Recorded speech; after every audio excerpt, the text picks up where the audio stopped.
Hey, good morning, BookTube.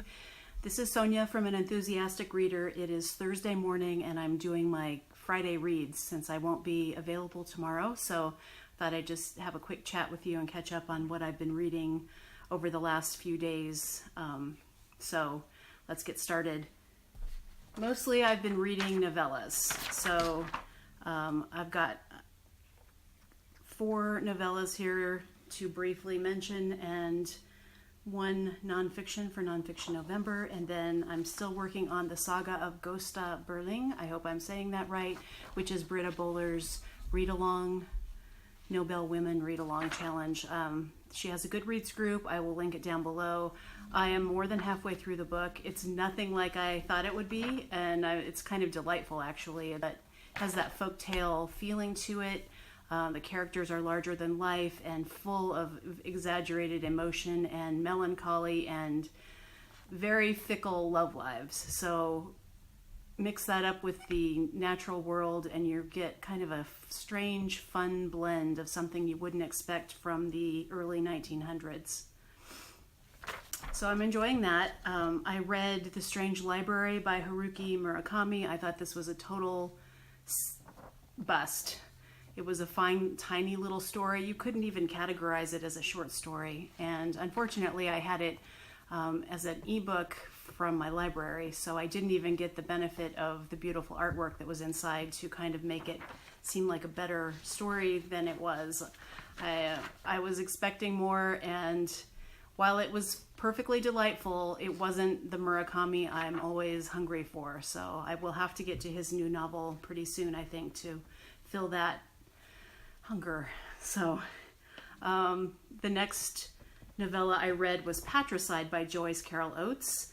This was a tale of obsession between a daughter for her father who is completely unworthy of her devotion and attention, and essentially she gives up all of her personal life for him, and he is kind of a lecherous Philip Rothian Nobel Prize winning author, and he's been married numerous times. He exchanges wives as soon as they get too old. He's just kind of a total sleaze, and this poor daughter, who is accomplished in her own right, is there for him every step of the way. So it was very interesting. It kind of falls off the rails a bit at the end, but it was a completely satisfying read, very Oatesian. I finished The Age of Grief by Jane Smiley, which was a novel or a novella about 2 dentists and their marriage. I loved it. This was a 5-star read for me. I'm glad I still love it as much as I did when I read it when I was in my 20s. I thought I'd give you a tiny little taste of what the writing is like.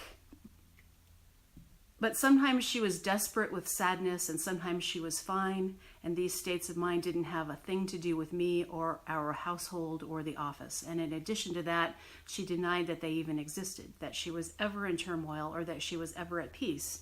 I don't mean to say that we spoke of them. I wouldn't have allowed that under any circumstances, but she would catch me looking at her, and she would stare at me with that same stare I remembered from dental school, defiant, daring me to have any opinions about her at all. And then one more little quote. There are many moments in every marriage that are so alike that they seem to be the same moment, appearing and vanishing, giving the illusion of time passing and of no time passing, giving the illusion that a marriage is a thing everlasting. This was so good. I don't know if you're like me, but I like watching movies, series, reading books about marriages or about pairings of any kind where there's like a turmoil, and I like to see that turmoil kind of play out on the screen or in the pages, and this gives you that satisfaction. So, and also they have 3 daughters who are very intuitive, and their actions kind of play out what's happening in the marriage and seem very real. So give it a try if you like that kind of fiction. I finished Convenience Store Woman by Sayaka Murata. I love that too. I thought it was very weird, quirky. This poor main character who has no ability to empathize with anyone, doesn't understand moral judgment, and yet still tries to figure out a way to fit into society by totally embodying the ethos of the convenience store, the rules, the routines, trying to keep the customers pleased, trying to anticipate everything that will happen. And then this other man comes in who is an employee, and he kind of upends things. So highly recommended. This was a really satisfying read too. And I finished The White Darkness by David Grann. This is the Shackleton person who was devoted to the Shackleton expedition. He did a beautiful layout in the New Yorker for this and then turned it into a book. I listened to the audiobook.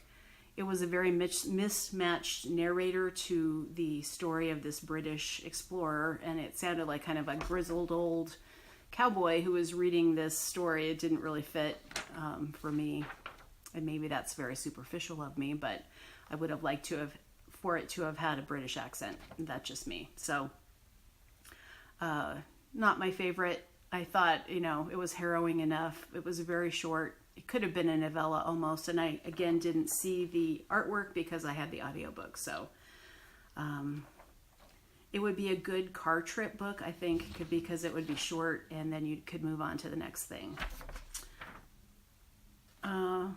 Yep, so that's it for what I've been reading. I have another stack of novellas ready to go. We'll see how much reading I get done this next week. I would like to finish the Gosta Berling novel first and foremost, and then see what goes from there. I'm also listening to Michelle Obama's memoir, so that will take a while. It's 18 hours.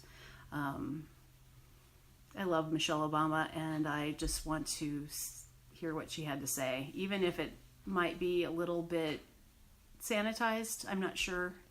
I'm hoping for more anger, and I don't think it'll be there, and then that's my problem too. So yay, Michelle. Thanks for writing the book, and I'm working on getting ready for Thanksgiving, and yeah, I have oven racks sitting in a bathtub right now degreasing, so that's my glamorous day today. So I hope you are all well. Thank you for watching to the end of this, and I will see you very soon.